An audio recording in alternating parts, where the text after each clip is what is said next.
Cheers, everyone. Welcome to the New Populist. I'm Dave Brown. I want to talk today about queer theory. Now, these last few years, we've seen a lot of weird sexual things sort of infiltrate into the mainstream. For me, the alarms went off when I saw, I guess it was 2018 or 2019, Good Morning America, a mainstream news channel, news program, had on a 10-year-old drag boy. And it was Kelly Ripa and Michael Strahan, and they were celebrating this 10-year-old boy who liked to dress in drag. Now, when I saw that clip, my head just did a 360. I'm going, holy crap, how did this not only was allowed to be put on television, but it's actually on mainstream, a network news channel, and it's actually being celebrated and promoted nationwide on this program. I couldn't believe it. And ever since then, these last 4 years, now we're seeing drag-friendly shows for kids, Drag Queen Story Hour. We're seeing all this weird transgender stuff. And so one has to say, where the hell did all this stuff come from? Now, I've spoken in the past about critical race theory. And again, just recently, critical race theory came into the mainstream. And I point out about critical race theory that critical race theory was nothing new. It had been around for decades, but it finally filtered down from academia into the public school system, where it got enough visibility for parents to finally go, what the hell is this crap? And as we saw in Virginia, that became a huge issue in that governor's race. And the same thing with queer theory.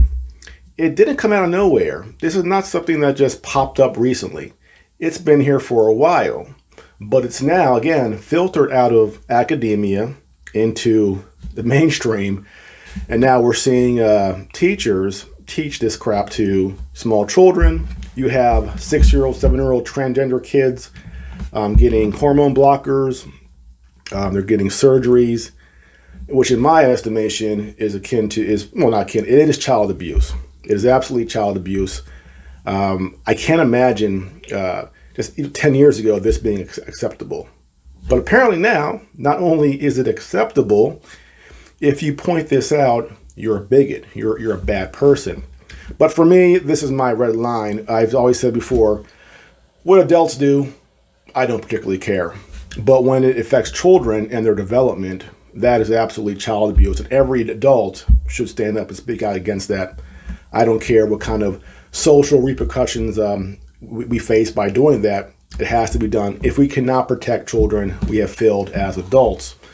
Now, one thing that we do as conservatives, people on the right, a lot, is that when we see something weird in society, something that's anti-traditional, something that attacks our customs, our culture, we immediately assign it as being Marxism or cultural Marxism. And that's sort of been the catch-all phrase for anything we don't like. We call it Marxism immediately. And I point out before as well that some of these things aren't necessarily Marxism. There are other political philosophies that actually poison, our culture as well. Marxism just happens to be the one that is the biggest. Now, I actually found an article taken from Marxist.com. And in this article, this Marxist actually explains how queer theory goes against Marxism and how Marxists should reject queer theory.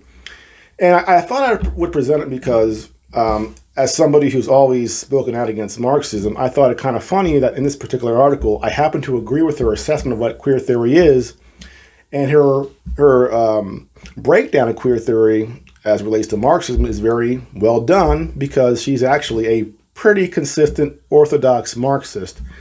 And so for this one time, and this one time only, I will give some credit to a Marxist for properly explaining why something is kind of ridiculous. So This is a long article written by Yola Kipkak, and I hope I pronounced that right. But I want to just go and highlight a couple of things, a couple of parts that explain what queer theory is and kind of show why Marxists reject queer theory. And the article is called Marxism versus Queer Theory. And she describes queer theory as this. What is queer theory? Queer theory emerged mainly in the United States in the 1990s among academic circles, particularly those occupied with gay studies and in connection with gay activism around the HIV/AIDS crisis. Originally an insulting term for homosexuals, queer was taken up and given a positive twist by the gay movement. Queer theory used this term and deals with what they see as ruptures in the connection between biological sex, gender identity, and sexual desire, for example, transgender, homo, bisexuality, fetishes, etc. In short, identities or dispositions that are seen as diverging from the norm. However, queer theory is not an actual unified and coherent theory, as it is deliberately kept extremely vague and diverse and does not claim to have common definition. This has the handy side effect of silencing any criticism with the argument that I, for one, see this in a completely different way, which Anna Marie Hagos, a feminist academic who wrote a renowned introductory book to queer theory, admits herself. About the term queer, she writes, its vagueness protects queer from criticism such as the accusation of exclusionary tendencies of lesbian and gay as identity categories. Now, I find that interesting. They are essentially saying, we don't want to be too specific about what this is, because if we were to do that, now somebody could point out some of our inconsistencies. And if you look at the whole issue of gender and transgender stuff, and it's sort of defies any rational thought. Now, of course, the psychological community say that it is a legitimate issue, this gender dysphoria. But again, I would point out too that of all the fields in science, psychology is the one where you see a lot of crackpots, a lot of nonsense, and things that I don't think are particularly rational. And I think that field, more than any other field, is it's acceptable to just nonsense. And I think this whole queer thing, as far as the transgender thing, I think that kind of falls into that category. It was up until pretty recently we all understood that this is sort of mental disease, a mental illness. But instead of treating this as a mental illness, we decided instead to say, you know what, you're right, you're in the wrong body. Now let's figure out how we can mutilate your body in order to fit your mental delusions. That's where we seem to have gone. Now, that sounds a little rough for some people, but that's honestly, for most cases of these transgender stuff, that's really the issue going on here. It's a mental problem. They were not born in the wrong body. She goes on to say, the main premises of queer theory, which we will examine more closely below, are the following. Our identity is nothing but a fiction. Hence, hetero and homosexuality is also a cultural fiction. This fiction is produced by discourses and power in society. We must uncover how these discourses function and parody them, ridicule them, show their contradictions, displace them. Well, we definitely have seen this. This has been used, that everything we're seeing is not a real thing. It's some sort of construct. Society created it. And so in queer theory, they want to ridicule and parody these traditional roles, these traditional things we all sort of have followed, make fun of them. And when you do that, of course, you lessen them and make it easier to displace them. And I think we've definitely seen that from our media the last couple decades, actually, how they've sort of marginalized and ridiculed traditional norms, traditional ideas of sexuality. That's where you start, and that's what we've seen. Feminist theories that portray class struggle as secondary to the cultural struggle against patriarchy or that denied the existence of class struggle altogether gained influence. It was no longer about fighting against class society and women's oppression rooted within it, but about fighting against trans-historical patriarchy, in essence, remaining the same throughout different forms of society. The revolutionary subject was no longer the working class, but women oppressed by man.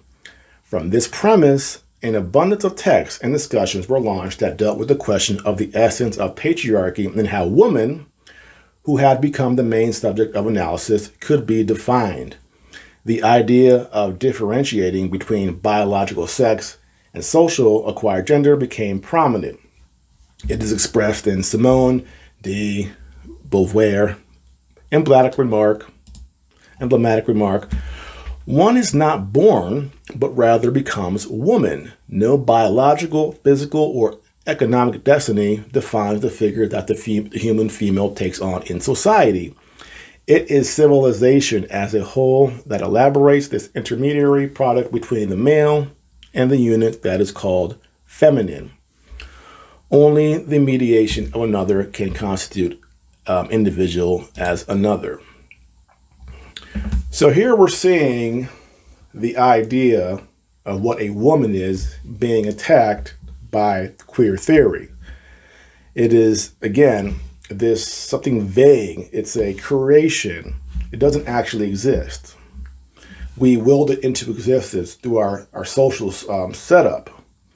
But the problem here for Marxists is that a lot of what Marxism preaches is emancipation. If you read Friedrich Engels, he talks about emancipating women from the man, children from the parents. If you can't define what a woman is, who are you going to emancipate?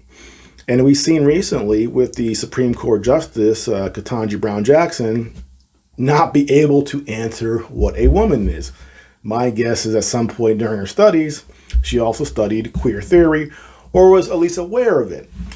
We saw this with the documentary by Matt Walsh, where he's asking people, what is a woman? No one wants to answer this. Why? Because if you do this, you provide something solid. Now it undermines queer theory, this idea that women is a construct. It is not actually a real thing that's subjective in nature.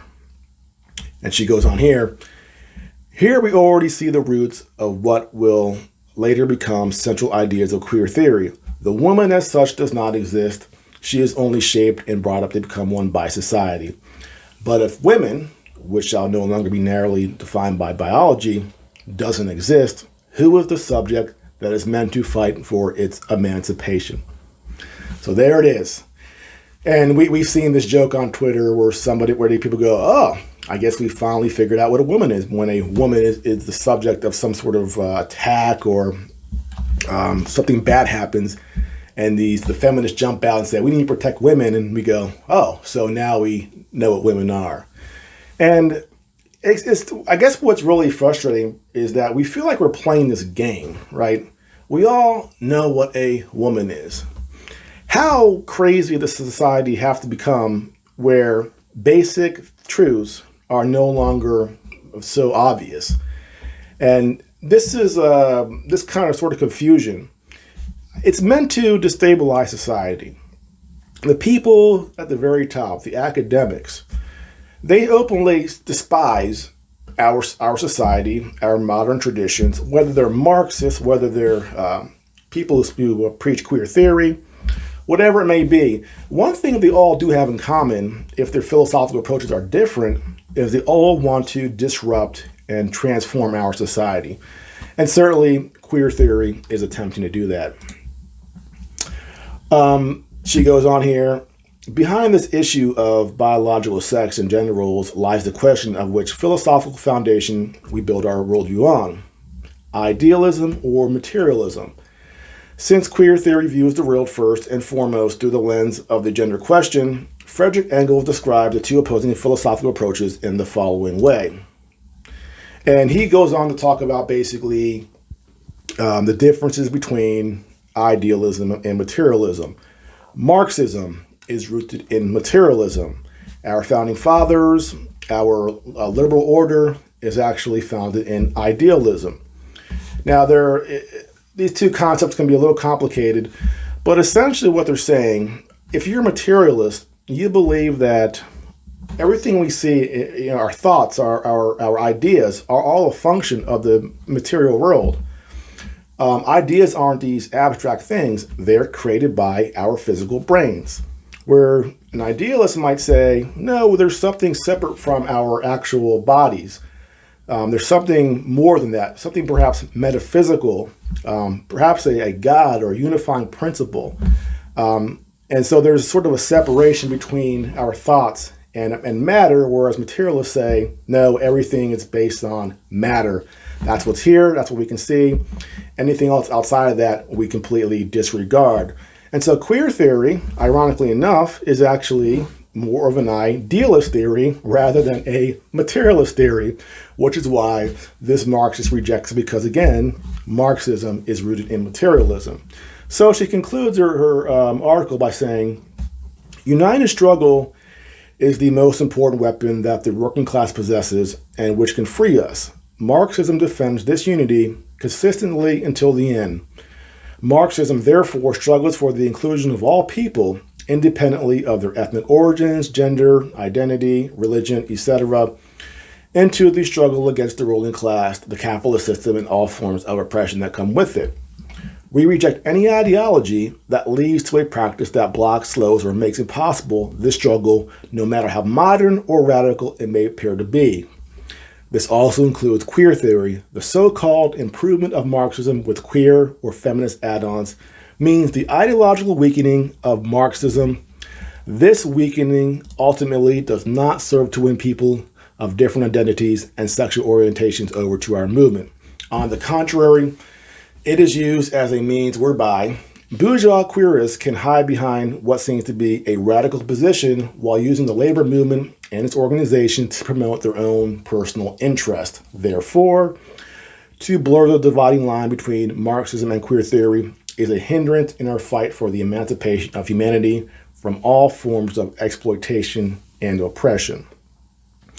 So she makes it very clear that they reject queer theory. But one thing she doesn't reject, and this is one thing that I think is important to point out, she doesn't necessarily reject transgenderism, all this weird sexual stuff. She's not rejecting that. She's not judging that.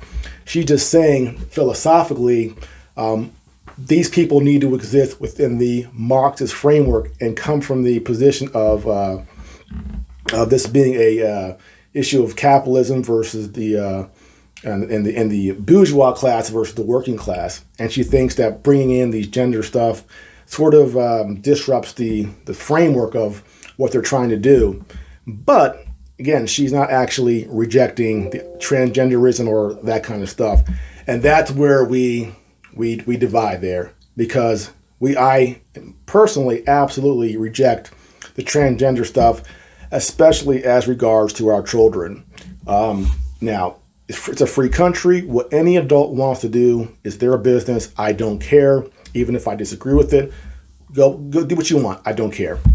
The issue is now that it has filtered down into the mainstream, into our public schools, down to the point where now we're having societal debates about whether children should be at drag shows, and we're giving hormone blockers to 6-year-olds and preventing their puberty and cutting off their genitalia. That's a far cry from allowing adults to do what they want to do. And as usual, the left, they just can't stop at one place, right? They just keep on pushing the envelope. And now we're having this societal fight about children being subjected to sexuality and, in my opinion, child abuse. And that shows you just how far we have fallen. But the main point, again, this didn't come from nowhere. This stuff was boiling in academia decades ago, and it just finally got down into your child's kindergarten, which is why all hands on deck, we have to fight and push this stuff back, because it is out of control and is sick and disgusting. Well, that's it for now. If you are new to the channel, please like and subscribe. I'll see you next time.